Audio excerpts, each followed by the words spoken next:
G'day, Sam Twos from AGF Seeds here with Brendan Torpy, our broadacre lead. We're standing in our winter canola management trial here. So we've got Captain CL in all the different plots here, and we just thought we'd touch base and have a little chat about the grazing aspect of winter canola. So Brendan, when was this trial sown and when can you look to start sowing winter canola? So this trial here, Sam was sown at 31st of March. So really in that early autumn phase.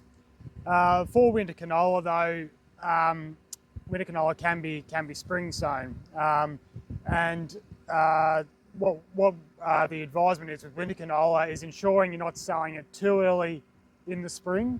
So what we see and observe is that really from that late October period onwards is heading into the safe time for sowing winter canola in the spring.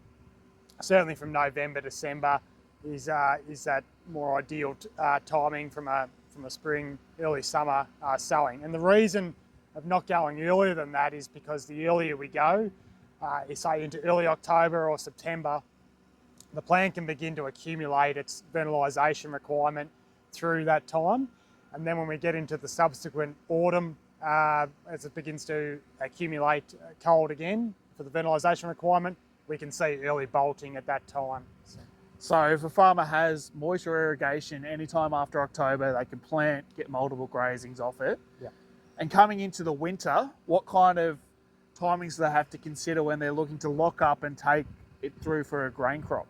So with winter canola as a whole, I think you've got the very safe grazing period through that May, June, July period. So we're in late June here. We're in a safe grazing window for this crop. Basically, once you're getting past that end of July phase into August, it becomes getting into an unsafe or very sensitive period. And there's two key reasons for that. Basically, when the when the green bud in the base of the plant begins to move, or as the stem elongation phase is initiated, once that elongates basically more than 10 centimetres, animals can then do damage to that green bud, which then has yield penalties for the grain crop perspective.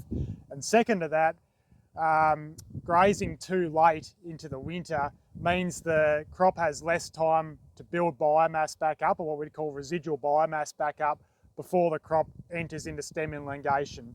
So basically, if you're either doing damage to the green bud as it elongates from the plant, and or you're not leaving enough residual biomass in the crop, so probably at minimum 1 tonne, but more like 2 to 3 tonne before it reaches elongation, then you can see up to 20–30% yield penalty from studies that have been done. Great. So as long as they're sticking to sort of post-October and looking at those lock-up dates in winter there, you can actually get multiple grazings across that period. Certainly multiple grazings, that's right.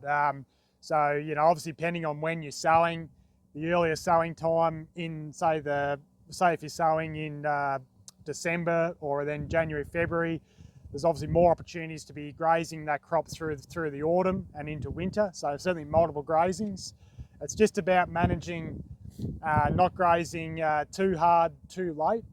And through the tighter summer months when it's dry, not stressing the plant too much through those very dry periods. So allowing some residual leaf matter for crops to recover there, but certainly can be grazed relatively hard through that period, but just have to be mindful as you get into the back end of winter, certainly past July, be more sensitive with your grazing management to not impact your grain yield.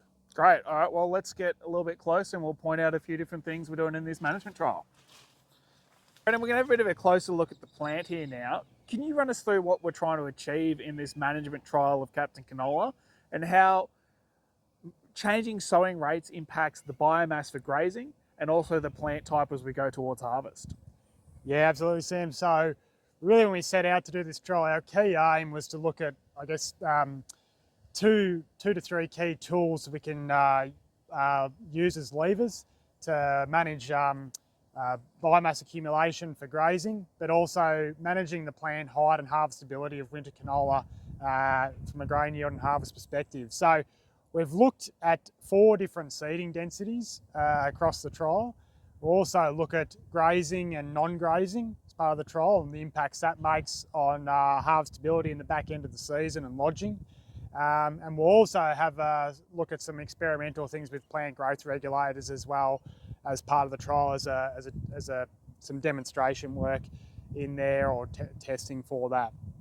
So really what we've done here is, as I said, 4 seeding densities. So we sowed at 10 plants per square metre, 25 plants per square metre, 40 and 60. So you've obviously got extremes on each end that we wanted to demonstrate. So here, obviously this is at 10 plants per square metre, our target sowing rate, and we've achieved as an average on the trial about 7 plants per square metre. So very low plant density, which you can obviously see there. The canola's quite sparse, very heavily branched. But if you have a look at the plant, just as an indication of what we look on further down the line, you can see just you've got quite strong branching as the plant looks to compensate and achieve ground cover, fill in that space. But you've got, I guess what you'd say at this stage, as we're at the last week in June, 25th of June, at an end of March sowing date, that's what we've accumulated there in biomass through that period.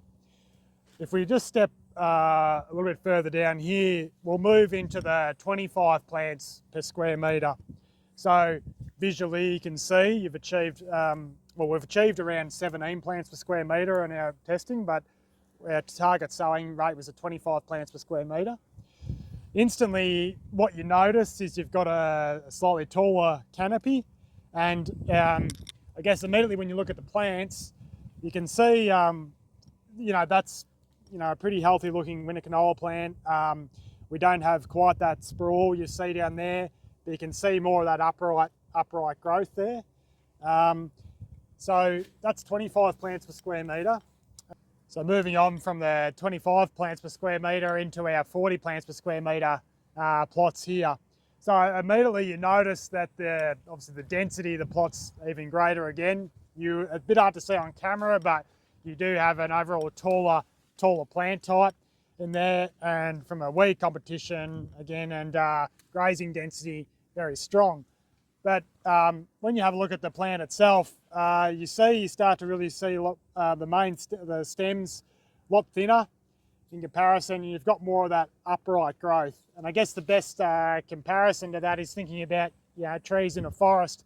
The thicker the forest, generally the taller the tree to reach sunlight, versus a thinner forest where it can branch out more and still achieve the sunlight. So that's a little bit of that interaction, I guess, as an example of what we're seeing, 40 plants per square metre. And then just looking at extremes at each end, right, 10 that end, 25, 40 in that middle, and then this is 60 plants per square metre. So a very high seeding density. I know not something you typically see, but just to demonstrate the impact seeding density has. From a biomass accumulation point of view, almost looks more of a penalty versus the 25 and 40s here. But immediately, when you have looked at it in the canopy and you have a look at these plants, just note how thin they are, how weaker the stems are, far less branching, as it just punches up high to try and reach sunlight.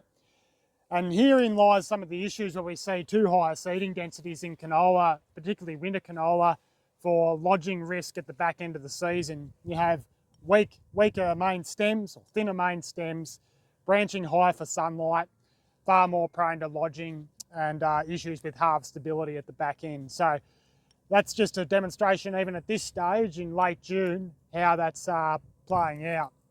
So as part of this trial, we'll look at, as I mentioned at the start, we'll have plots that are grazed in the coming day, also simulated grazed, plots that are ungrazed, and then we'll look at some other techniques as well to manage crop biomass in there as well. So I think there's some really great farming system or winter canola system techniques and observations that we can learn from this trial. Thanks for walking us through that, Brendan. Just to finish up, can you just give us a quick 1 minute overview of Captain CL as a variety in terms of yield, disease resistance? Nice quick overview. Yeah, so I guess Captain CL has now been on the market as a winter canola for a number of years and has proven itself as, positioned itself as one of the benchmark winter canolas, certainly in terms of grain yield. It's proven itself in the field as well from grazing, grain and graze perspective with strong biomass accumulation and grazing performance. From a blackleg perspective, it's group AH and maintains that R rating for blackleg with bare seed. And I guess as a demonstration, we're in a very heavy blackleg pressure year, and you can see the cleanliness of Captain here for blackleg, haven't seen a lesion. And an attribute that's quite unique, I suppose, to Captain in the Australian market is the turnip yellows virus genetic resistance. So turnip yellows virus spreads via green peach aphid infestation and is far more common in the warmer times when you're typically establishing and growing winter canola. And so they can have some challenges at that time. The TUYV resistance has been bred into winter canola via a genetic resistance gene that was synthesised from other brassica species. And we have seen that in quite severe TUYV conditions, the Captain has stood up quite well versus other genetics. So, blackleg, TUYV resistance gene, really proven grain yield and strong biomass accumulation attributes for grain and grazing situations. So, all in all, positions itself as a very strong winter canola candidate. Beautiful, thanks for that, mate. Well, this can all be seen. October 29th is our field day. Come down, check out Captain, check out our ryegrass, our broadacre. We've got tons on. So thanks for that, Brendan. No worries.